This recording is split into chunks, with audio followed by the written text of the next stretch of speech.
لوگ کہتے ہیں نا ترقی چاہیے، کامیابی چاہیے، برائٹ فیوچر چاہیے. خدا کی قسم جس کے ماں باپ اس سے راضی ہے نا، جس کے ساتھ ماں باپ کی دعائیں ہیں، اس کو پھر ترقی سے کوئی نہیں روک سکتا. اس کے بیڑے پار ہی ہونے ہیں.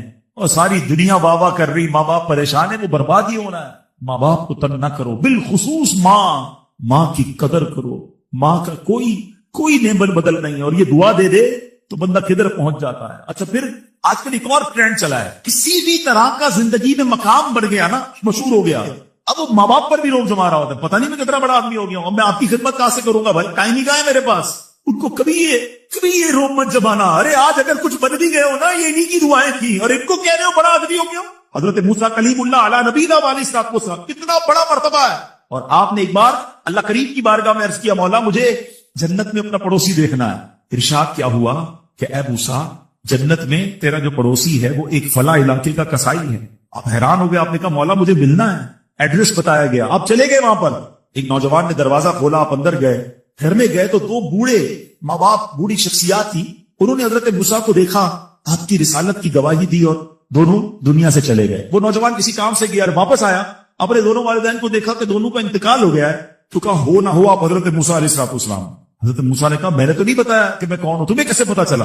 کہ میرے ماں باپ روزانہ دعا کرتے تھے کہ یا اللہ اس وقت تک موت نہ دینا جب تک حضرت موسیٰ کا دیدار نہ کریں. آپ ہمارے گھر آئے ہیں، آپ کو انہوں نے دیکھا ہے، یہ چلے گئے دنیا سے، آپ ہی حضرت موسیٰ. حضرت موسیٰ نے فرمایا بتاؤ کچھ اور بھی دعا کرتے تھے؟ کہا ہاں، میں اپنے بوڑھے ماں باپ کیونکہ چبا نہیں سکتے تھے، روز کچھ دیوالے چبا چبا کر کھلاتا تھا. اور جب بھی کھانا کھلاتا تھا نا، میری ماں دعا کرتی تھی یا اللہ میرے بیٹے کو جنت پہ موسیٰ کا پڑوسی بنا دے. حضرت موسیٰ کہتے بیٹا تیری ماں کی دعا قبول ہو گئی ہے، تو ہی جنت میں میرا پڑوسی ہے. یہ ہے ماں کی دعا. اور یہ وہ دعا ہے جو بن مانگے مل رہی ہے، جو ماں کے دل سے نکل رہی ہے. آؤ میں بتاؤں کچھ بڑے آدمی، واقعی جس کو کہتے ہیں بڑا آدمی کون ہوتا ہے. امام اعظم ابو حنیفہ رضی اللہ عنہ سے بڑا تو کوئی نہیں نا، کتنے بڑے وقت کے امام ہے. مگر آپ کی والدہ ایک مسجد کے امام صاحب سے انسپائر تھی، مقرر تھے، وہ اچھے بیان کرتے تھے. آپ تو وہ کہتی کہ جاؤ امام صاحب سے مسئلہ پوچھ کے آؤ. خود مفتی اعظم ہیں، امام ہے کروڑوں حنفیوں کے. ماں کو یہ نہیں کہا کہ ماں پتہ نہیں میں کتنا بڑا مفتی ہوں، تم مجھے مسجد کے امام کے پاس بھیج رہی ہو. آج تو یہ ڈائریکٹ جواب دے دیتے ہیں نا، مجھے پتا نہیں میں کون ہوں، مجھ سے بحث کر رہی ہو، اتنی کتابیں پڑھی ماں، تم نے تو پڑھا ہی کچھ نہیں. ابو جان آپ کو دنیا کا کیا پتا، مجھے پتا ہے. سنو امام اعظم، یہ ایسے نہیں بنتے بڑے لوگ. ماں کو کہتے ٹھیک ہے ماں، مسجد کے امام کے پاس جاتے، اس مقرر کے پاس جاتے. وہ کہتا حضور آپ مجھ سے مسئلہ پوچھنے آئے، آپ دنیا کو مسئلے بتاتے ہیں. کیا کروں، ماں نے بھیجا ہے. کہ حضور جو آپ بتا رہے ہیں مجھے آپ ہی مسئلے کا جواب بتا دیں، وہی میری طرف سے ماں کو بھی بتا دیں. ایک بار ماں نے کہا کہ میں خود جا کر پوچھوں گی، پھر بھی امام اعظم نے منع نہیں کیا. اچھا کئی میل کا سفر تھا. امام ابو یوسف کہتے ہیں ہم نے خود دیکھا کوفہ کی گلیوں میں کہ امام اعظم اس خچر یا اس سواری کے لگام تھامے ہوئے ہیں، ماں اس پر سوار ہے اور وہ بازار میں اسے لے کے جا رہے ہیں. ماں کو یہ نہیں کہا کہ ماں تم مجھے تکلیف دے رہی ہو، وہ میرا شاگرد ہوگا بھی شاگرد ہے، اس کو کیا پتا جو مجھے پتا ہے. اللہ اکبر. ماں جاتی ہیں، مسئلہ پوچھتی ہیں، واپس آتی ہیں. امام اعظم ماں کو کچھ نہیں کہتے. یہ ہوتا ہے ماں کی فرما برداری. آج دیکھو دنیا ان کے گن گا رہی ہے. سیدنا بایزید بستامی رضی اللہ تعالیٰ عنہ کتنا بڑا نام ہے، اولیاء کے سردار ہیں. دیکھو ماں کی خدمت کیسی کرتے تھے. آپ کی والدہ نے سردیوں کی رات کی، سخت سردی کی رات، اب سے پانی مانگا. حضرت بایزید بستامی ماں کے پاس پیالہ لے کر گئے تو ماں سو گئی تھی. ماں کے سرہانے پیالہ لے کر کھڑے، رات بھر کھڑے رہے سخت سردی میں. پانی تھوڑا سا آپ کی انگلیوں پر گرا تو وہ پانی برف بن چکا تھا. ماں کی آنکھ کھلی، دیکھا بایزید بستامی بستر کے کنارے کھڑے ہیں. کہ بیٹا کیوں کھڑے ہو؟ کہ ماں آپ نے رات پانی مانگا تھا نا، اس لیے کھڑا رہا کہ نہ جانے کب آنکھ کھل جائے. اب جب پانی دینے کے لیے پیالہ الگ کیا نا تو وہ برف چمڑی سے چپک چکی تھی، تو جب وہ برف الگ ہوئی نا ہاتھ سے خون نکلنے لگا. حضرت بایزید بستامی رحمت اللہ تعالی کی ماں نے جب یہ دیکھا نا کہ بیٹا ساری رات کھڑا رہا اور اب اس کا ہاتھ بھی لہو لہان ہو گیا، حضرت بایزید بستامی کی ماں نے پتا اس رات کیا دعا دی؟ کہتی یا اللہ میں اس سے راضی ہوں، تو بھی اس سے راضی ہو جا. دیکھو کیا مقام ملا، اولیاء کرام کے سردار بن گئے. یہ وہ دعائیں ہیں جو دل سے نکلتی ہیں. ماں باپ کی خدمت ایسی کرو، اب کہو نا کہ دل سے دعا نکلے. جب وہ دعا نکلے گی نا پھر وہ کام بننے آپ سوچ نہیں سکتے. کیا خوبصورت دین ہے ہمارا. ہم نے اپنے بچے کو دین کی طرف نہیں لگایا. اگر ہم بچے کو دین کی طرف لگا دیتے، دین اس کو ہماری خدمت کی طرف لگا دیتے. ہم بچے کو قرآن و حدیث سکھاتے، قرآن و حدیث اس کو ہماری خدمت سکھا دیتی. ہم آج اتنی تکلیف اٹھا رہے ہیں، اس کی ایک وجہ یہ بھی ہے کہ بچہ ہم نے دین سے دور کر دیا۔ اگر آپ چاہتے ہیں کہ آپ کے بڑھاپے کا سہارا آپ کے بچے بنے، آپ کے مرنے کے بعد بھی آپ کے لیے صدقہ جاریہ بنے، تو آپ نے اپنے بچوں کو دین کی طرف لانا۔ کچھ اولادیں وہ ہیں جن کی ماں باپ نے تربیت ایسی کی، ہم نہیں چاہتے، وہ خود رابطہ کر رہے ہوتے ہیں کہ ماں کا انتقال ہو گیا، یار کچھ کنواں کھدوانا ہے، کوئی مسجد بنانی ہے، کوئی مدرسے میں میری ماں کے لیے مجھے کچھ کرنا ہے۔ کیوں؟ ماں نے تربیت ایسی کی، والد نے تربیت ایسی کی، انہیں ماحول ایسا دیا کہ ماں باپ کے مرتے ہی انہیں فکر ہو گئی کہ میری ماں قبر میں اکیلی ہے، میرا والد قبر میں اکیلا ہے، اس نے روز مجھے کھانا کھلایا تھا، آج میں روز اسے ثواب پہنچانے کا کوئی انتظام کروں۔ یہ اس بچے کے دل میں خیال کیسے آیا؟ کیونکہ اللہ نے اسے اچھا ماحول عطا کیا، ماں باپ نے اس کو اس ماحول کی طرف بڑھایا۔ تو میں یہاں والدین سے گزارش کروں گا کہ خدارا اپنے بچوں کی ایسی تربیت کرو کہ بڑھاپے میں بھی تمہارا ساتھ دیں اور مرنے کے بعد بھی تمہارے لیے صدقہ جاریہ کا باعث بن جائیں۔ آپ کے بچے آپ کے قدموں میں رہیں گے اگر آپ نے بچوں کو دیندار بنا دیا۔ اللہ کرے یہ فارمولا سمجھ آ جائے نا۔ ہم سمجھتے بچہ میری بات مانے، میری کیوں نہیں مانتا؟ ارے پہلے سے اللہ رسول کی بات منانے والا بنا دو، یہ تمہاری بھی ماننے والا بن جائے گا۔ کیونکہ جب یہ جائے گا نا دین کی طرف، اسے قرآن ماں باپ کی طرف بھیجے گا، اسے حدیث ماں باپ کی طرف بھیجے گی، اسے علماء کرام ماں باپ کی طرف بھیجیں گے۔ ہم اس راستے پر بھیج دیں جہاں سے یہ بچہ مجھے واپس مل جائے۔ اللہ چاہتا ہے کہ یہ بندہ اس رینک تک پہنچ جائے۔ اللہ اس پر آزمائش بھیجتا ہے تاکہ میرا بندہ صبر کر لے تو اس کو وہ مرتبہ عطا ہو جائے۔ ہائے ہائے، یعنی آزمائش مجھ پر میرے رینک بلند کرنے، میرے درجے بلند کرنے آئی، اور ہائے میری بے صبری کہ میں نے وہ سب ثواب ضائع کرنے نہ کریں۔ میرے پیارے اسلامی، مشکلیں آتی ہیں۔ اچھا پھر پتہ ہے پرابلم کیا ہے؟ ہمارا ایک اور بڑا ایشو ہے، ہم کسی کو مسکراتا دیکھتے ہیں، کسی کو اچھے کپڑے دیکھ لیتے ہیں، کسی کی بڑی گاڑیاں دیکھ لیتے ہیں، کسی کا بڑا گھر دیکھ لیتے ہیں، ہمیں لگتا ہے یار یہ کتنا مزے میں، یار میں یہ اکیلا پریشان ہوں۔ یہ آپ کی بھول ہے۔ ایک بات یاد رکھیے گا، زندگی کی گاڑی مسائل کے پہیوں پر ہی چلتی ہے۔ امیر کے مسئلے اور ہیں، غریب کے مسئلے اور ہیں۔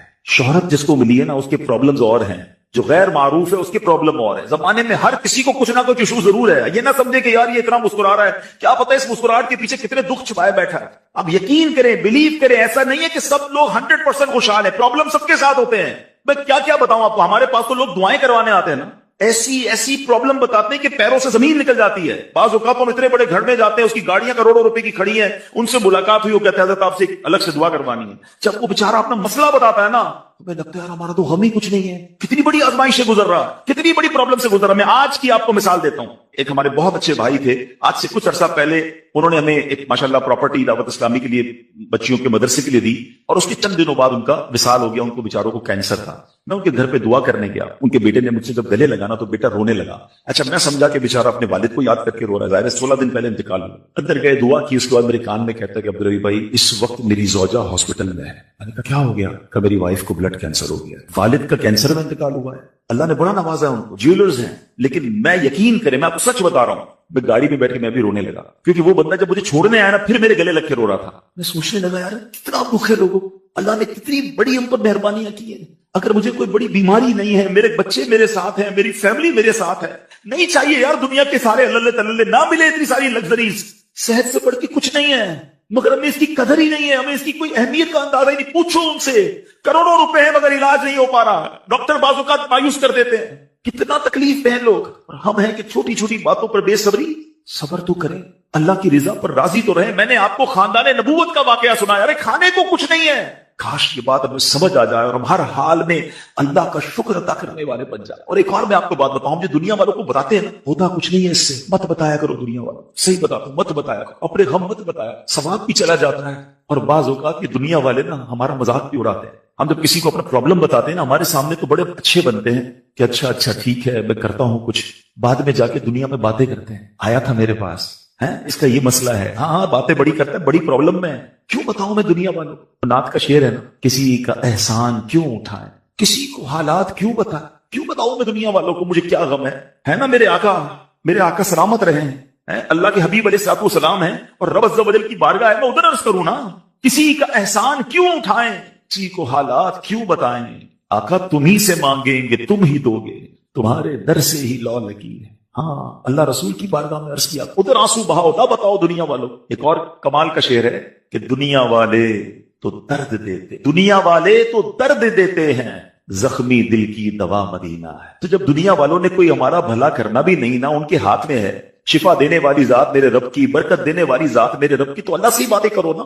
تو آج سے یہ ذہن بنا لے میرے پیارے اسلامی بھائی، مشکل آنی ہے تو صبر کے ساتھ وہ وقت گزارنا ہے، اللہ کی رضا پر راضی رہنا ہے. وہ بڑا کریم ہے، وہ اپنے غیب کے خزانوں سے آپ کو عطا فرمائے. توجہ بیان کی طرف رکھیے گا. اور اب آتے ہیں اس پورے واقعے سے ایک اور خوبصورت بات جو ہمیں سیکھنے کو ملی، اور وہ بات کیا ہے کہ نبی پاک کے خاندان کی سخاوت کیسی تھی. مولا علی شیر خدا کے پاس صرف 6 درم تھے، آپ نے وہ سب کے سب دے دیے. مگر آج حال یہ ہے کہ لوگ اپنی زکات ادا نہیں کرتے. آج زکات لوگوں کو بھاری پڑنے لگ گئی ہے. جب کیلکولیٹ کرتے ہیں کہ جناب کروڑوں روپے زکات، تو اس کے بعد ان کو بھاری لگتی ہے. نہ کریں ایسا.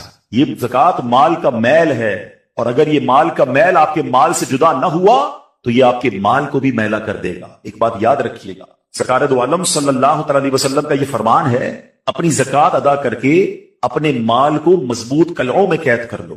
اگر میں اور آپ چاہتے ہیں نا کہ میری آپ کی پراپرٹی سیکیور رہے، ہمارے مال و اسباب سیکیور رہے، تو حدیث پاک میں تو فارمولا موجود ہے کہ اپنے مال کو زکات دے کر مضبوط قلعوں میں قید کر لو. کہ یہاں زکات دینے کے لیے تیار نہیں، لوگ لمسم نکال دیتے ہیں، کیلکولیٹ نہیں کرتے. یاد رکھیے یہ مال ہی عذاب بن جائے گا اگر آپ زکات پوری ادا نہیں کرتے. اگر ہمارے پاکستان میں سارے سرمایہ دار کچھ نہ کریں، اپنی زکات پوری ادا کر دیں، سارے زمیندار اپنی زکات پوری ادا کر دیں، آپ اپنی آنکھوں سے دیکھیں گے کہ غربت کتنی جلدی ختم ہوتی چلی جا رہی ہے. میں نے ایک بار کیلکولیشن کی، ذرا سنیے گا. پاکستان زرعی ملک ہے، ٹھیک ہے، اور اس کی زراعت کی جو کیلکولیشن ہے وہ انٹرنیٹ پر موجود ہے. You can search your self. آپ چیک کر لیں کہ 2023 میں پاکستان کی ٹاپ 20 کراپس کون کون سی ہوئی. آپ انٹرنیٹ پر خود ڈھونڈ لیں، آپ کے سامنے اس کراپ کی کیلکولیشن بھی آ جائے گی کہ اتنے ملین ٹن، اتنے جناب کروڑ کیجی جو ہے وہ گندم ہوا، تو کاٹن ہوا، تو فروٹس ہوئے، تو شوگر ہوئی. پاکستان کو اللہ نے بڑا نوازا. شریعت کا حکم کیا ہے؟ جس اللہ رسول کی ہم بات کر رہے ہیں، جس اسلام کو ہم نے قبول کیا ہے، شریعت کا حکم یہ ہے کہ اگر آپ کی فصل اگتی ہے تو اس فصل میں اگر بارش کا پانی ہے اور آپ اپنا پانی پرچیز نہیں کر رہے اور صرف بارش سے آپ کی فصل اگ رہی ہے، تو جتنی فصل ہوگی 10%، اس کیا کہتے ہیں 10ویں حصے کو، وہ آپ نے نکال دینا ہے اللہ کی راہ میں. وہ غریبوں کا حق ہے، وہ زکات ہے زمین کی. اور اگر آپ پانی ٹیوب ویل وغیرہ سے لیتے ہیں، پیسوں سے خریدتے ہیں، تو 5%. آپ بلیو کریں، میں بیٹھا کیلکولیٹر لے کر کہ پاکستان کی ٹاپ 10 کراپس کتنی ہوتی ہیں، اس کی مالیت کتنی ہے، اس کی ویلیو کتنی ہے، وہ میں نے بنائی اور اس کا 5% لگایا جو دینا ہی دینا ہے. آپ یقین کریں وہ بھی خربوں روپے میں بن گیا. یہ خربوں روپے کہاں ہیں؟ اگر ہم زکات دیتے تو کتنے غریبوں کا بھلا ہو جاتا، کتنے گھر خوشحال ہو جاتے. یہ تو صرف زمین کی زکات ہے، پراپرٹیز کی زکات، اور وہ خربوں روپے کے لوگ مالک ہیں. مگر جب کیلکولیٹر چلاتے ہیں نا، ہوئے ہوئے ہوئے زکات جناب 10 کروڑ روپے بن جائے گی، تو پھر بھاری لگتی ہے. اللہ کے بندے، اللہ نے 4 ارب دیے ہیں تو 10 کروڑ زکات ہے نا، تو ٹینشن نہیں کی ہے، شکر ادا کرو. اللہ نے دینے والا بنایا، مانگنے والا نہیں بنایا. مگر آج زکات بھاری پڑ گئی ہے. آپ کو پتا ہے قارون کیوں دسایا گیا تھا؟ قارون یہ حضرت موسیٰ کا کزن تھا، یہ تورات کا عالم تھا اور بڑا عالم دین تھا. مگر جب حضرت موسیٰ نے اس کو زکات کا حکم دیا نا، اس کے پاس کتنے پیسے تھے کہ قرآن کہتا ہے اس کی خزانوں کی چابیاں ایک جماعت لے کر چلتی تھی. خزانے نہیں، صرف کیز آف دا ٹریجر، اتنا خزانہ تھا. مگر کیا ہوا یہ کہ جب حضرت موسیٰ نے اس کو کہا، اس زمانے پتہ زکات کتنی تھی؟ ابھی تو 100 پہ 2.5 ہے نا، 1000 پہ 1. آپ نے فرمایا ہر 1000 پر 1 تم نے زکات دینی ہے. اس نے کیلکولیٹ کیا تو بہت بندے تھے. حضرت موسیٰ کے خلاف ہو گیا، زکات کا انکار کیا، اپنے خزانوں کے ساتھ زمین میں دھسا دیا گیا. پلیز خدا کے واسطے اس آواز کو سب مل کر آگے بڑھائیں. میں تو یہ سمجھتا ہوں جس طرح نماز کی بات کرتے ہیں کہ نماز پڑھو، زکات دیں، بے شک کسی کو بھی دیں، جو حقدار ہے اس کو دیں، مگر زکات پوری دیں. پاکستان خوشحال ہو جائے گا، غریبوں کا بھلا ہو جائے گا. لیکن زکات جس کی ہزاروں لاکھوں میں شاید وہ نکال دیتا ہے، مگر جب زکات کروڑوں میں ہو رہی ہے تو لوگوں کے دلوں پر بوجھ بنتی جا رہی ہے. اس کو بوجھ نہ بننے دینا. میں ایک دعا کرتا ہوں آج، اگر آپ کو لگے تو آپ بھی آمین کہہ دینا. اپنے لیے تو میں کئی بار یہ دعا کرتا ہوں کہ یا اللہ مجھے وہ مال نہ دینا جس کی زکات مجھ پر بھاری ہو جائے. اہو آمین. یا اللہ وہ مال دینا کہ میں خوش دلی سے تیری راہ میں زکات. اچھا یہ بھی بڑا ایشو ہے، پیسے نکلتے ہیں تو بھاری بڑے پڑتے ہیں. اللہ فرماتا ہے تم اس وقت تک بھلائی کو نہیں پہنچ سکتے جب تک اپنی پیاری چیز راہ خدا میں خرچ نہ کرو. آپ بہترین خرچ کرو نا، اللہ آپ کو اس سے زیادہ عطا فرمائے گا. اچھا جب بھی کیلکولیٹر دیکھیں، کچھ چیزیں کیلکولیٹر سے کیلکولیٹ ہوتی ہیں، مگر اللہ کی راہ میں جو خرچ کرنے والا معاملہ ہے نا، وہ رحمتی کیلکولیٹر سے کیلکولیٹ ہوتا ہے. وہ میرے اور آپ کے کیلکولیٹر سے کیلکولیٹ نہیں ہوگا. آپ حساب کریں گے کہ یار مولانا صاحب کہہ رہے ہیں اللہ کی راہ میں خرچ کرنے سے مال کم نہیں ہوتا، کروڑ روپے ہیں، 2.5 لاکھ زکات دوں گا تو 97.5 بچ گئے، تو کم ہو گئے. آپ اس کو کہیں نوٹ کر لیجئے، اگلے سال آپ کروڑ روپے کی زکات نہیں دے رہے ہوں گے، آپ اس سے زیادہ کی زکات دے رہے ہوں. یہ کیسے؟ جو بھی زکات دیتا ہے آپ اس کو پوچھ لیجئے، ہر سال اس کی زکات بڑھتی ہے. کیوں بڑھتی ہے بھائی؟ زکات تو کم ہو، پیسے کم ہونے چاہیے تھے. نہیں جناب، یہ میرے نبی علیہ الصلوۃ والسلام کا وعدہ ہے، ویسے تو میرے آقا جو فرمائے حق ہے، مگر اس حدیث میں اللہ کے رسول علیہ الصلوۃ والسلام نے قسم اٹھائی. آپ فرماتے ہیں میں قسم کھا کر کہتا ہوں اللہ کی راہ میں خرچ کرنے سے مال کم نہیں ہوتا. پھر تو لاک کر دو نا، پھر تو سمجھ جاؤ کہ جب نبی پاک قسم اٹھا کر فرما رہے ہیں. اچھا پھر آپ سب کو دیکھ لیں، جو بانٹ رہا ہے نا ہم ہر سال اس کا بڑھتے ہوئے ہی دیکھ رہے ہیں، کم نہیں ہوتا. یہ بے وقوفی ہے جو یہ سوچتا ہے کہ یار دے دوں گا تو کم ہو جائے گا. نہیں. اور پھر میں آخری بات کر دوں اپنے بیان میں، جو ایک اور ایشو جو بہت بڑا ہم دیکھتے ہیں، ایک تو زکوٰۃ پوری دینی ہے اور انجوائے کر کے دینی ہے، خوش دلی سے دینی ہے، مزے لے کر دینی. یہ نہیں کہ دل پر بوجھ یار کیا کروں، ایک سال ہو گیا اب تو زکوٰۃ دینی پڑے گی. نہیں، یہ نہیں. دو اور انجوائے کرو، اللہ کی راہ میں خوش دلی سے دو. ایک واقعہ سن لیں، بات اور کلیریفائی ہو جائے گی. حضرت ابو جعفر اپنے زمانے کے بڑے ابدال ہیں. ان کے گھر میں ایک فقیر آیا تو انہوں نے اپنی زوجہ کو کہا کہ اپنے پاس کیا ہے دینے کے لیے؟ کہ حضور صرف 4 انڈے ہیں گھر میں، نتھنگ ایلس، 4 eggs only. کہا یہ چاروں ہی دے دو. ایمان اور عقیدہ اور بلیف دیکھیں، چاروں دے دو. چاروں دے دیے. تھوڑی دیر بعد دروازے پر دستک ہوئی، دیکھا تو ایک بندہ ٹوکری لے کر آیا. کہا کیا آئے؟ بیگم سے پوچھا، کہا آپ کے دوست انڈے بھی جو آئے. کہا کتنے آئے ہیں؟ کہا صاحب ذرا سنیے گا، کتنے آئے؟ کہا کہ 30 آئے ہیں. کہا 30 کس حساب سے آئے؟ ہمیں تو 4 دیے تھے نا. اب ایمان، ان کا عقیدہ اور ان کا بلیف دیکھے. کہا 4 دیے تو 40 آنے چاہیے تھے. ایک کا 10 اللہ کا وعدہ ہے نا. تو کہا حضور آئے تو 40 ہیں مگر 10 انڈے ٹوٹے ہوئے ہیں. تو آپ نے اپنی زوجہ سے پوچھا کہ سچ بتاؤ جو تم نے 4 دیے تھے اس کی کنڈیشن کیا تھی؟ کہ حضور بات یہ جب میں نے 4 دیے تھے اس میں بھی 3 ثابت تھے، ایک ٹوٹا ہوا ہی تھا. یہ فارمولا آج یاد کر لو، پورے دو گے پورے ملیں گے، ٹوٹے دو گے ٹوٹے ملیں گے. اب آپ چیک کیجئے کہ جب اللہ کی راہ میں خرچ کرنے کی باری آتی ہے، میں اپنا مال دل سے نکلتے ہوئے دکھ ہو رہا ہے یا خوشی ہو رہی ہے، بہترین دے رہا ہوں یا بچانے کی کوشش کر رہا ہوں. ہمیشہ یاد رکھیں ہم اللہ کی راہ میں خرچ کرتے ہیں، ہمارے پیسے نہیں پہنچتے وہاں پر، وہاں نیت پہنچتی ہے. اب مجھے بتاؤ نا یار، ہم اپنے لیے خرچ کرتے ہیں بہترین کھانا، بہترین لباس، اور غریب کو دینا ہے تو بچا ہوا لیفٹ اوور. اچھا اب میں کہتا ہوں 100 بندوں کو نہیں کھلا سکتے، نہ کھلائیں، 2 کو کھلائیں، اچھا کھلائیں، کوئی بات نہیں. آپ کسی کے دل میں خوشی تو داخل کریں. اپنے گھر والوں کے لیے لباس خرید رہے ہیں، 2 غریب بچوں کے لیے ویسا ہی لباس خرید رہے ہیں، پھر دیکھیں آپ کو کیسی برکتیں ملتی ہیں. تو ہمیں اس بار یہ ایک انداز اختیار کرنا ہے کہ ہم نے اللہ کی راہ میں بہترین خرچ کرنا. اس کو ہم غلطی کیا کرتے ہیں، فطرے کی. جو فطرے کی جو بات ہے اس میں آپ کو ایک بات بتا دوں. فطرہ حدیث پاک میں 4 قسم کا بیان ہوا ہے، گندم کا، جو کا، کشمش کا اور کھجور کا. ٹھیک ہے، لیکن ہم بچپن سے سن رہے ہیں جب بھی فطرے کی باری آتی ہے ہم پہلے 50 روپے تھا، وہ دے دیا، 100 دے دیا، 200 دے دیا، 300 دے دیا. ہمیں یہ پوری حدیث یا تو ہم نے پڑھی نہیں تھی یا ہمارے ذہن میں نہیں تھی، مگر حدیث پاک میں 4 قسم کا فطرہ بیان ہوا ہے. غریب آدمی گندم کا فطرہ دے دے کوئی بات نہیں، مگر جو روزانہ بہترین افطاری کر رہا ہے، بہترین کھانے کھا رہا ہے، سچ بتاؤ اس کو کون سا فطرہ دینا چاہیے؟ میری افطاری روز اجوا کھجور سے ہے اور عید والے دن میں گندم کا فطرہ دے آتا ہوں. ہمیشہ یاد رکھے اچھا خرچ کرے نا. اس بار فطرہ جس کو اللہ نے جیسا نوازا ہے، غریب آدمی کے لیے بات ہی کر رہا، جس کو نوازا ہے رب نے.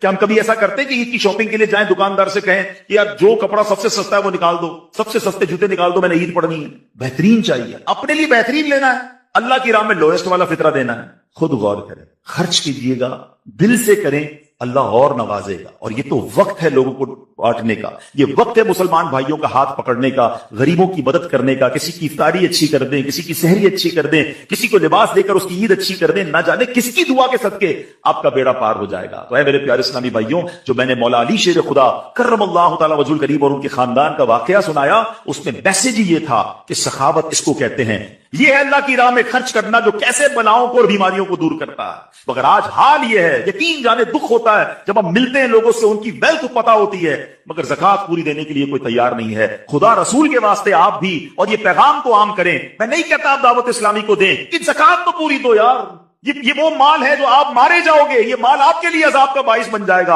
اور واللہ میں 2-4 دن پہلے ایک بزنس مین کے پاس گیا، بعض اوقات ہمیں بزنس مین بھی سکھا رہے ہوتے ہیں. کیا کمال کی اس نے مجھے بات کہی. وہ کہتے ہیں عبدالحبیب بھائی میرا یہ پیغام ذرا بزنس کمیونٹی تک پہنچائیے گا کہ جو زکوٰۃ نہیں دیتے نا اور جو خرچ نہیں کرتے ان کو پتہ ہی نہیں ہے وہ کتنا بڑا لاس کر رہے ہیں. جب سے میں نے بانٹنا شروع کیا ہے میرے مال میں ایسے برکت آئی ہے، میں خود حیران ہوں. میرے سامنے ڈیل ہوتی تھی وہ مجھے نظر نہیں آتی تھی، میں ادھر اللہ کی راہ میں صدقہ کرتا ہوں، ایسا لگتا ہے آنکھوں سے پردہ اٹھتا ہے، میرا کام ہو جاتا ہے. تو ان کو بتائیے آپ اپنا خود نقصان کر رہے ہیں اللہ کی راہ میں خرچ نہ کر کے. تو یہ ڈیوٹی ہے. بچپن سے سنا تھا اسلام کے 5 پلر ہیں، توحید، روزہ، نماز، حج اور زکوٰۃ. ہم زکوٰۃ کو تو ایسے اگنور کر بیٹھے ہیں کہ جناب دے دی اپنی مرضی سے، کوئی 5 لاکھ دیتا ہے، کوئی 10 لاکھ دیتا ہے. زکوٰۃ کس کو جاری ہے یہ بھی نہیں سوچ رہے کہ میری زکوٰۃ کا یہ مستحق ہے کہ نہیں، میں جس آرگنائزیشن کو دے رہا ہوں اس کے پاس کوئی زکوٰۃ ادا کرنے کا صحیح فارمولا ہے کہ نہیں، یا میں جس بندے کو دے رہا ہوں وہ زکوٰۃ کا مستحق ہے کہ نہیں. بس سر سے ایک بوجھ اتارنا ہے، لب سم اماؤنٹ دے دینی ہے، یہ نہیں چلے گا۔ خدا را یاد رکھیے،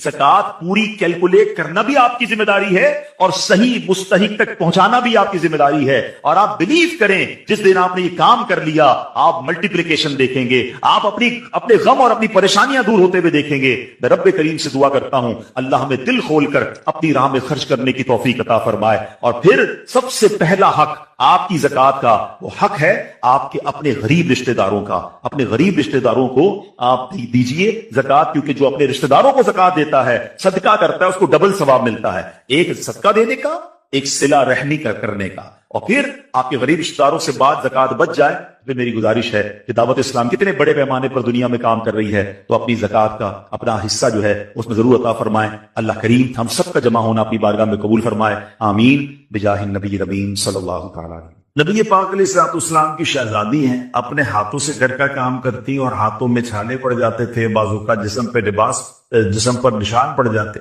مولا علی شیر خدا نے بی بی فاطمہ رضی اللہ تعالیٰ عنہ سے کہا کہ فاطمہ، نبی پاک کے پاس کچھ غلام اور کنیزیں آئیں، اب وہاں جا کر ان کے پاس کوئی غلام ساتھ لے آئے تاکہ گھر کے کوئی کام کر لے، کوئی کنیز آ جائے۔ تو آپ گئی تو کہتی ہے نبی پاک کے ساتھ صحابہ بیٹھے تھے، تو میں نے بات نہیں کی، میں گھر آ گئی۔ نبی پاک علیہ السلام شام خود تشریف لے آئے، فرمایا کہ اے فاطمہ کیوں آئی تھی؟ کہتی میرے حضور گھر کے کام کاج کے لیے کوئی خادم مل جائے۔ سرکار دو عالم علیہ السلام وہ خاتون جنت جن کو فرمایا کرتے کہ میرے جگر کا ٹکڑا ہے، اس کے بارے میں نبی پاک نے کیا یہ نہیں کیا کہ انہیں غلام دے دیا یا خادم دیا، یار آقا نے فرمایا اے فاطمہ اپنے گھر کے کام کاج اپنے ہاتھ سے کیا کرو۔ اللہ تھک جاؤ تو 33 بار سبحان اللہ، 33 بار الحمدللہ اور 34 بار اللہ اکبر پڑھ لیا کرو۔ یہاں پہلے تسمیہ فاطمہ کی خوبصورت بات بتا دوں، علماء فرماتے ہیں اگر کوئی تھک جائے، آج بھی کوئی ایسا بندہ ہے جو کام کاج سے تھک جاتا ہے، روزے میں تھک جاتا ہے، تسمیہ فاطمہ پڑھ لے، انشاءاللہ آپ کی تھکن جو وہ ریلیز ہو جائے۔ سبحان۔ مگر یہاں اسلامی بہنوں سے خاص طور پر گزارش ہے کہ جو گھر کے کام کاج نہیں کرتی، اور یہاں ایک اور پرابلم کیا ہو گیا اشفاق بھائی، طلاق کا ریشیو بڑھتا جا رہا، اور اس کی ایک بڑی وجہ یہ بھی ہے کہ ہم نے اپنی بچیوں کو گھر کے کام کاج سکھانا ہی چھوڑ دیا۔ اب ماسیاں گھر میں ہیں، کام کرنے والے والیاں ہیں، تو بندہ کہتا کیا ضرورت ہے میری بچی کو کام کرنے کی؟ لیکن جس سسرال میں اس نے جانا ہے، اگر اس کو کھانا پکانا ہی نہیں آتا، گرستی نہیں آتی، اس کو کپڑوں کے بارے میں کچھ نہیں پتا، طے کیسے کرے کچھ بھی نہیں آ رہا ہوتا، اتنا کوڑا اپنی بچی کو رکھتے ہیں کہ بعد میں نیکسٹ لائف میں اس کو مشکل ہو جاتی ہے۔ یہاں ماں باپ کو بھی چاہیے کہ بے شک اللہ نے آپ کو نوازا ہے، آپ کے گھر میں ملازمین کیوں نہ ہوں، آپ بچی کو گھر کے کام کاج ضرور سکھائیں، کیونکہ جو بھی خاتون گھر کے کام کاج اپنے ہاتھ سے کرتی ہے وہ دوسرے گھر کی آنکھوں کا تارا بن جاتی ہے۔ ہمیں اللہ کرے یہ بات سمجھ آئے تو اب بی بی فاطمہ رضی اللہ تعالیٰ عنہ کو نبی پاک خادم کے جنتی خادم دے سکتے تھے، آپ تو جنتی خزانوں کے مالک ہیں نا، مگر آپ نے اپنی بچی کی تربیت اس طرح فرمائی۔ تو یہاں ماں باپ کے لیے بھی ایک درس ہے کہ وہ بچیوں کی تربیت کیسے کریں، اور یہاں ان بچیوں کے لیے بھی درس ہے۔ عید کے دن قریب آ رہے ہیں، تو جو بیچارے ایسے لوگ ہیں جو مڈل کلاس ہیں یا غریب لوگ ہیں، ان کے گھروں میں فرمائشی لسٹ شروع ہو گئی ہے کہ ہمیں عید کے دنوں میں یہ بھی چاہیے، یہ والے کپڑے بھی چاہیے، تو یہ بھی چیزیں چاہیے۔ اب وہ کہتے ہیں ہمارا کھانا مشکل سے پورا ہو رہا ہے، مگر گھر کی طرف سے کچھ بھی ہو جائے ہمیں چاہیے۔ تو یہاں میں عرض کروں گا کہ میری وہ بہنیں مجھے اگر سن رہی ہیں، گھر کے افراد سن رہے ہیں، خاتون جنت رضی اللہ تعالیٰ کی سیرت کا صدقہ لیجئے کہ اپنے ہاتھ سے کام کر رہے ہیں، اور نبی پاک کے فرمانے پر خدا نہ خواستہ انہوں نے آرگیومنٹ نہیں کیا، انہوں نے صبر کے ساتھ زندگی گزاری اور پھر بھی اپنے ہاتھوں سے ہی کام کیا، اور جس کو کہتے ہیں نا کہ ڈیلیبریٹلی فاقے والی، غربت والی، دانستہ زندگی گزاری۔ آپ کے لیے تو جنتی خزانے آ سکتے تھے، مگر آپ فاقوں میں رہا کرتی تھی۔ تو یہاں میری ان بہنوں سے گزارش ہے کہ اگر آپ کے گھر میں کوئی آپ کے بچوں کے والد ہیں، یا آپ کے اپنے والد ہیں، یا بڑے بھائی ہیں، اور ان کی اتنی حیثیت نہیں ہے، اور آپ کو آپ کی پسند کی چیزیں نہیں وہ لے کر دے رہے، تو پلیز انہیں پریشر نہ دیجیے، کیونکہ بعض اوقات گھر والوں کے پریشر کی وجہ سے یا تو وہ ڈپریشن کا شکار ہو جاتے ہیں، یا وہ بیچارے مریض ہو جاتے ہیں، یا پھر اللہ نہ کرے وہ حرام کمانے کی طرف چلے جاتے ہیں، اور جس کی وجہ سے یا تو گھر میں حرام روزی آتی ہے، یا اللہ نہ کرے پھر کوئی قانونی کارروائی ہو جاتی ہے۔ تو اللہ کی رضا پر راضی رہیں، اللہ سے دعا کرتے رہیں، میں بھی دعا کرتا ہوں، آپ بھی دعا کریں کہ اللہ ان تمام ہمارے غریب مسلمانوں کے گھروں میں خوشحالی عطا فرما دے، ان کے رزق میں اللہ وسعت دے دے، مگر پریشر نہ دے۔ تھوڑا سا وقت مگر مشکل ہے، اللہ کی رضا پہ راضی رہیں، انشاءاللہ جلد اچھے دن آ جائے گا۔ اسلام سے پہلے کے حالات دیکھیں نا عورتوں کے بارے میں، تو حیثیت کیا تھی کہ وہ مردوں کی خواہشات پورا کرنے کے لیے کھلونا تھی۔ عورتیں دن رات مردوں کی خدمت کرتی، محنت مزدوری بھی عورتیں کرتی، اور جو کچھ کماتی وہ مردوں کو دے دیا کرتی، مگر وہ ظالم مرد ان عورتوں پر کچھ بھی خرچ نہ کیا کرتے، عورتوں کو جانوروں کی طرح مارتے پیٹتے تھے، ذرا ذرا سی بات پر عورتوں کے کان، آنکھ اور ناک کاٹ دیا کرتے تھے، عورتوں کو دردناک سزائیں دے کر قتل کر دیا کرتے۔ باپ کے مرنے کے بعد جس طرح اس کے لڑکے جائیداد کے مالک ہو جاتے تھے، اس طرح اپنے باپ کی بیوی یعنی اپنی ماں کے بھی مالک ہو جاتے تھے، معاذ اللہ اپنی ماں کو لونڈی بنا کر رکھتے تھے۔ اللہ اکبر، عورتوں کو ان کے ماں باپ، بھائی بہن، شوہر کی میراث میں کوئی حصہ نہیں ملتا تھا، عورتیں کسی چیز کی مالک نہیں ہوتی تھی۔ عرب کے بعض قبیلوں میں تو یہ ظالمانہ دستور تھا کہ بیوہ ہو جانے کے بعد عورتوں کو گھر سے باہر نکال کر ایک چھوٹے سے تنگ اور تاریک جھونپڑے میں 1 سال کے لیے قید رکھا جاتا، کھانے پینے اور تمام ضرورتیں وہ اسی جھونپڑے میں پوری کیا کرتی تھی۔ بہت سی عورتیں گھٹ گھٹ کر مر جاتی، جو زندہ رہ جاتی تو 1 سال بعد ان کے دامن میں اونٹ کی مینگنیاں ڈالی جاتی اور ان کو فورس کیا جاتا کہ کسی جانور کے بدن سے اپنے بدن کو رگڑے، پھر اسی گندی حالت میں پورے شہر کا چکر لگایا جاتا تھا اور گویا یہ اعلان ہوتا تھا کہ اس عورت کی اب عدت ختم ہو گئی ہے۔ اللہ اکبر، ایسی ایسی رسمیں تھی، ایسے رواج تھے، عورتیں بلبلاتی، روتی، تڑپتی، مگر ان عورتوں کے زخموں پر کوئی مرہم رکھنے والا نہیں تھا، کوئی فریاد سننے والا نہیں تھا۔ اللہ اکبر، 12 ربیع الاول کی صبح صادق کے وقت کائنات میں ایک ایسا نور جلوہ گر ہوا، ایک ایسی شخصیت آئی جہاں جس نے جہالت کے اندھیروں کو ختم کیا، وہاں ساری دنیا کی عورتوں کے لیے ایک ایسے دکھ کا مداوع بن کر آئے۔ نبی پاک علیہ الصلوۃ والسلام ایسے احکامات لے کر آئے، اتنی پیاری شریعت اور مذہب لے کر آئے جس میں اللہ کے دین نے عورتوں کو ایسا مقام عطا کیا کہ سبحان اللہ، عورتوں کی قسمت کا ستارہ چمک اٹھا۔ اسلام کی بدولت ظالم مردوں کے ظلم و ستم سے کچلی اور روندی ہوئی عورتوں کا درجہ اس قدر بلند ہوا کہ عورت معاملات زندگی اور موت کے ہر مرحلے پر عورت کو باوقار مقام حاصل ہوا۔ مردوں کی طرح عورتوں کے بھی حقوق جو ہے وہ بیان کیے گئے، عورتوں کی حفاظت کے لیے احکام خداوندی نازل ہوئے، عورتوں کو مالکانہ حقوق مل گئے، عورتیں اپنے مہر کی رقموں، اپنی تجارتوں، اپنی جائیدادوں کی مالک بنا دی گئیں، اپنے ماں باپ، بھائی بہن، اولاد اور شوہر کی میراثوں کی وارث قرار دی گئی۔ الغرض وہ عورتیں جو مردوں کی جوتیوں سے بھی زیادہ ذلیل و خوار تھی، انتہائی مجبور و لاچار تھی، وہ مردوں کے دلوں کا سکون اور ان کی گھروں کی ملکہ بن گئی۔ چنانچہ قرآن مجید صاف صاف لفظوں میں خواتین کے، عورتوں کے حقوق بیان کرتے ہوئے ارشاد فرماتا ہے، بسم اللہ الرحمن الرحیم، خلق لکم من انفسکم ازواجا لتسکنوا الیہا وجعل بینکم مودۃ ورحمہ۔ قرآن کہتا ہے، ترجمہ کنز ایمان، تمہارے لیے تمہاری جن سے جوڑے بنائے کہ ان سے آرام پاؤ اور تمہارے آپس میں محبت اور رحمت رکھی۔ اب کوئی مرد نہ عورتوں کو مار پیٹ سکتا ہے، نہ ان کو گھروں سے نکال سکتا ہے، اور نہ کوئی ان کے مال و اسباب یا جائیدادوں کو چھین سکتا ہے، بلکہ ہر مرد پر مذہبی طور پر عورتوں کے حقوق ادا کرنے لازم ہے۔ اللہ اکبر، گویا اسلام نے ظلم کا دروازہ بند کر دیا، کبھی ماں کے روپ میں، کبھی بیٹی کے روپ میں، کبھی بہن کے روپ میں، تو کبھی زوجہ کے روپ میں۔ اللہ اکبر، عورت کو ایک ایسا مرتبہ عطا فرما دیا کہ عورت کسی بھی روپ میں ہو، جب بھی اس کے جناب حقوق تلف کیے جائیں گے، نا انصافی کی جائے گی، اسلام وہاں پر اپنا کردار ادا کرتا ہے، اسلامی قوانین سامنے آتے ہیں، عورتوں کے حقوق بیان کیے جاتے ہیں۔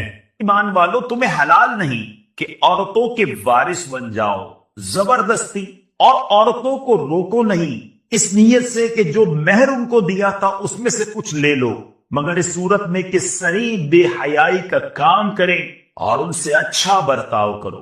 پھر اگر وہ تمہیں پسند نہ آئے تو قریب ہے کہ کوئی چیز تمہیں ناپسند ہو، اور اللہ اس میں بہت بھلائی رکھے۔ سبحان اللہ۔ اب اس آیت کا شان نزول ابن جریر و ابن ابی حاتم نے سیدنا عبداللہ ابن عباس رضی اللہ تعالی عنہما سے روایت کی کہ زمانہ جاہلیت میں کوئی شخص مر جاتا تو اس کے وارث مرد اس فوت شدہ کے مال کے ساتھ اس کی بیوی کے بھی مالک بن جاتے تھے۔ اس کو روکنے کے لیے آیت کریمہ کا پہلا حصہ کرہن تک نازل ہوا۔ اچھا، پھر امام زہری فرماتے ہیں کہ بعض خاوند جن کو اپنی بیویاں ناپسند ہوتی تھی تو وہ انہیں نہ تو اچھی طرح بساتے تھے نہ انہیں طلاق دیتے تھے، بلکہ ان کی موت کا انتظار کرتے تھے تاکہ ان کے گھر اور ان کے نکاح میں وہ عورت فوت ہو جائے اور اس کی تمام میراث لے لیں۔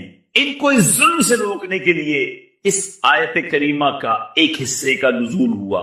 ایک قول یہ ہے کہ زمانہ جاہلیت میں بعض لوگ عورتوں کو طلاق دیتے، پھر رجوع کرتے، پھر طلاق دیتے، اس طرح اس کو معلق رکھتے تھے، نہ وہ ان کے پاس آرام پا سکتی نہ دوسری جگہ ٹھکانہ بنا پاتی۔ اس کو منع فرمایا گیا، غرض یہ کہ اس کی زندگی برباد کر دیتے۔ تمام ظالم خاوندوں کو اس ظلم سے روکنے کے لیے آیت کریمہ کا آخری جز نازل ہوا۔ اے میرے میٹھے اسلامی بھائیوں، اب ذرا آئیے اس آیت کے پس منظر میں آج کے دور کے حالات کو دیکھتے ہیں۔ موجودہ کرنٹ سچویشن کیا ہے؟ یہاں تو جو حالات زمانہ جاہلیت کے بیان کیے جا رہے ہیں ان پر غور کریں۔ انہی حالات میں کیا ایسا تو نہیں کہ ہمارا معاشرے میں بھی اس وقت یہی حالات چل رہے ہیں؟ بیویوں کو تنگ کرنا، جبری طور پر مہر معاف کروانا، ان کے حقوق ادا نہ کرنا، ذہنی اذیتیں دینا، کبھی عورت کو اس کے ماں باپ کے گھر بٹھا دینا، کبھی اپنے گھر میں رکھ کر بات چیت بند کر دینا، دوسروں کے سامنے ڈانٹ ڈپٹ کرنا، لتاڑنا، جھاڑنا وغیرہ۔ عورت بیچاری شوہر کے پیچھے پیچھے پھر رہی ہوتی ہے اور شوہر صاحب فرعون بنے بنے آگے آگے جا رہے ہوتے۔ عورت کے گھر والوں سے صراحتاً بیوی کے ذریعے نت نئے مطالبے کیے جاتے ہیں، کبھی کچھ دلانے اور کبھی کچھ دلانے کا۔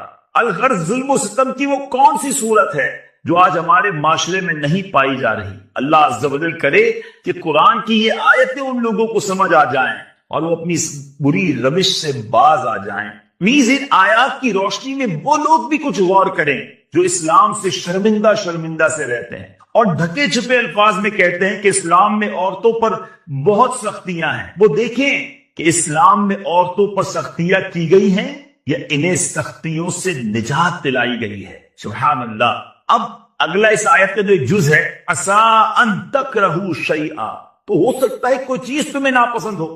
گھروں کو امن کا گہوارہ بنانے کے لیے ایک بہت عمدہ نفسیاتی طریقہ بیان کیا جا رہا۔ بیوی کے حوالے سے فرمایا گیا کہ اگر بدخلقی یا صورت اچھی نہ ہونے کی وجہ سے عورت تمہیں پسند نہ ہو تو صبر کرو اور بیوی کو طلاق دینے میں جلدی نہ کرو، کیونکہ ممکن ہے کہ اللہ تعالیٰ اسی بیوی سے تمہیں ایسی اولاد دے جو نیک اور فرما بردار ہو، بڑھاپے کی بے کسی میں تمہارا سہارا بنے۔ یہ طریقہ صرف میاں بیوی کے تعلقات کے لیے نہیں ہے میٹھے اسلامی بھائیوں، بہت خوبصورت قرآن کا یہ حکم ہے۔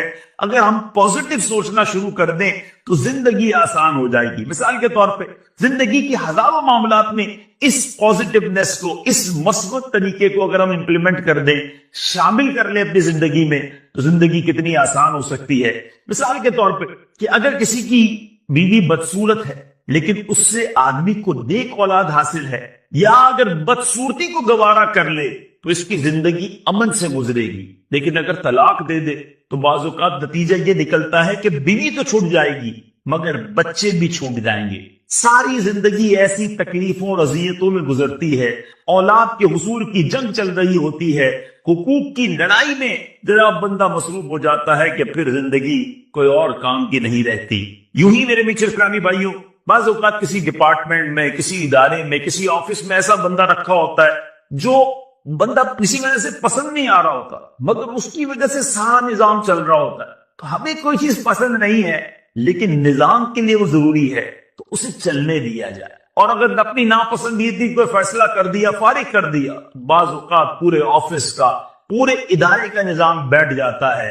تو بہرحال میرے بیچ اسلامی بھائیوں، ایسی جگہوں پر فوائد کو دیکھتے ہوئے چھوٹی موٹی باتوں کو برداشت ہی کر لینا چاہیے۔ سب سے پہلے نافرمان بیوی کو اپنی اطاعت کے فوائد اور نافرمانی کے نقصانات بتائے جائے۔ نیز قرآن و حدیث میں اس تعلق سے منقول جو فضائل ہیں وعیدیں ہیں وہ بتائی جائے۔ اگر اس کے بعد بھی نہ مانے تو ان سے اپنے بستر الگ کر لو، پھر بھی نہ مانے تو مناسب انداز میں انہیں سزا دی جائے۔ اس مار سے مراد یہ ہے کہ ہاتھ یا مسواک جیسی چیز سے چہرے اور نازک اعضاء کے علاوہ دیگر بدن پر ایک تو ضربے لگا دی جائیں۔ وہ مار مراد نہیں ہے جو ہمارے یہاں جاہلوں میں رائج ہے کہ چہرے پر اور سارے بدن پر مارتے ہیں، مکوں، گھوسوں اور لاتوں سے پیٹتے ہیں، معاذ اللہ ڈنڈا یا جو کچھ ہاتھ میں آئے اس سے مارتے اور لہو لہان کر دیتے ہیں۔ یہ سب حرام، ناجائز اور گناہ کبیرہ اور پرلے درجے کی جہالت ہے۔ میرے میٹھے اور پیارے اسلامی بھائیوں اور مدنی چینل کے ناظرین، اور پھر اگر وہ اپنی غلطی پر معافی مانگ لے تو قرآن کہتا ہے فَإِنْ أَطَعْنَكُمْ فَلَا تَبْغُوا عَلَيْهِنَّ سَبِيلًا، پھر اگر وہ تمہاری اطاعت کر لیں، یعنی جب گناہ کے بعد توبہ کرنے کی صورت میں اللہ تعالیٰ تمہاری توبہ قبول فرما لیتا ہے تو تمہیں بھی چاہیے کہ تمہاری زیر دست عورت جب قصور کرنے کے بعد معافی طلب کرے اور نافرمانی چھوڑ کر اطاعت گزار بن جائے تو اس کی معذرت قبول کر لو اور توبہ کے بعد اسے تنگ نہ کرو۔ بیوی جب غلطی پر معافی مانگے تو اسے معاف کر دینا چاہیے۔ اس آیت سے ان لوگوں کو درس عبرت حاصل کرنا چاہیے جو عورت کے 1000 بار معذرت کرنے، گڑ گڑا کر پاؤں پکڑنے، طرح طرح کے واسطے دینے کے باوجود اپنی ناک نیچی نہیں کرتے اور صنف نازک کو مشق ستم بنا کر اپنی بزدلی کو بہادری سمجھتے ہیں۔ اللہ تعالیٰ ان بہادروں کو عاجزی اور سمجھنے کی توفیق عطا فرمائے۔ اب اس آیت سے جو مدری پھول سیکھنے کو ملتے ہیں اس کو سمرائز کرتے ہیں، اس کا خلاصہ سن لیتے ہیں۔ یہ نمبر 1، عورت پر بلا وجہ بدگمانی نہ کرے، بغیر تحقیق کے اسے برا نہ سمجھے۔ نمبر 2، اللہ تعالیٰ کبھی بد شکل اور بد اخلاق والی بیوی سے بھی اچھی اولاد عطا فرما دیتا ہے جس سے ماں باپ دین و دنیا میں سرخرو ہو جاتے ہیں۔ اور نمبر 3، نیک صالح اولاد اللہ تعالیٰ کی بڑی نعمت ہے، جسے اچھی اولاد ملی اسے دونوں جہان کی خیر مل گئی۔ اللہ تبارک و تعالی ہمیں اور آپ کو ماں باپ کی مغفرت کروانے والی اولاد عطا فرمائے، ہمارے گھروں کو امن کا گہوارہ بنائے، ہمیں ظلم و ستم سے محفوظ فرمائے اور اللہ کی عطا پر قناعت نصیب کرے۔ اللہ کے فیصلوں پر راضی رہنا ہمیں نصیب ہو جائے۔ اے کاش تھوڑی بہت مشکل آ جائے تو اس کو صبر کرنا بھی نصیب ہو جائے۔ کیا خوبصورت قرآن ہے اور کیا پیارے اس کے پیغام ہیں۔ عورت کے لیے افضل چیز یہ کہ اسے کوئی غیر مرد نہ دیکھے۔ اب یہاں بدقسمتی سے حال یہ ہے کہ تیار ہو کر ایسی چیزیں پہن کر ایسا میک اپ کر کے باہر نکلنا ہے تاکہ لوگ دیکھیں۔ کتنا فرق ہے، یعنی ان کو یہ احساس بھی نہیں ہوتا کہ ہم کیا کرنے جا رہی ہیں۔ والد کتنا سمجھا لے گا، بھائی کتنا سمجھا لے گا، آپ خود سے یہ فیصلہ کریں نا۔ ہمیں پڑھنا چاہیے اور گھر میں بی بی فاطمہ کی سیرت کو بیان کرنا چاہیے۔ میں نے خود ایکسپیرینس کیا ہے، مرد کتنی کوشش کر لے گھر کا ماحول بدلنے، اگر گھر کی ایک عورت بدل جائے نا اور وہ نیک بن جائے، آپ دیکھیں گھر کا ماحول کیسے بدل، جو امپیکٹ لیڈیز ڈالتی ہے نا گھر کے ماحول کو بدلنے میں۔ اگر آپ کے گھر میں کوئی ایک اسلامی بہن با پردہ ہو جائے، با عمل ہو جائے، تہجد گزار ہو جائے، اس کا جو امپیکٹ آتا ہے نا بچوں پر اور گھر پر، اللہ اکبر، وہ امیزنگ ہو۔ واقعی ہمیں اپنے گھر میں خاتون جنت رضی اللہ تعالیٰ کی سیرت کو بیان کرنا چاہیے اور اللہ ہماری ماؤں بہنوں کو پر عمل کرنا۔ خاتون جنت اتنی حیا والی، اتنی پردے والی ہیں کہ زندگی بھر تو پردہ کیا، مگر جب آخری وقت آپ کو ایک ڈولی دکھائی گئی جس میں ایسی ڈولی جنازے کی بنائی گئی، آپ کو بتایا گیا کہ اے بی بی، آپ کا جنازہ جب اس میں لے جایا جائے گا کسی غیر مرد کی آپ کی جنازے پر نظر نہیں پڑے گی۔ نبی پاک علیہ الصلوۃ والسلام کی دنیا سے پردہ فرمانے سے لے کر اس دن تک آپ مسکرائی نہیں تھی، ایک ہی بار مسکرائی اس ڈولی کو دیکھ کر، جس سے یہ انہیں اطمینان ہو گیا کہ میرے جنازے پر بھی کسی غیر مرد کی نظر نہیں پڑے گی۔ اور ہماری خاتون جنت کے پردے کا عالم یہ ہے کہ جب قیامت کے دن آپ پل صراط سے گزریں گی تو قیامت کے دن علماء فرماتے ہیں یہ اعلان ہوگا کہ تمام اہل محشر اپنی آنکھیں نیچی کر لیں، نگاہیں نیچی کر لیں،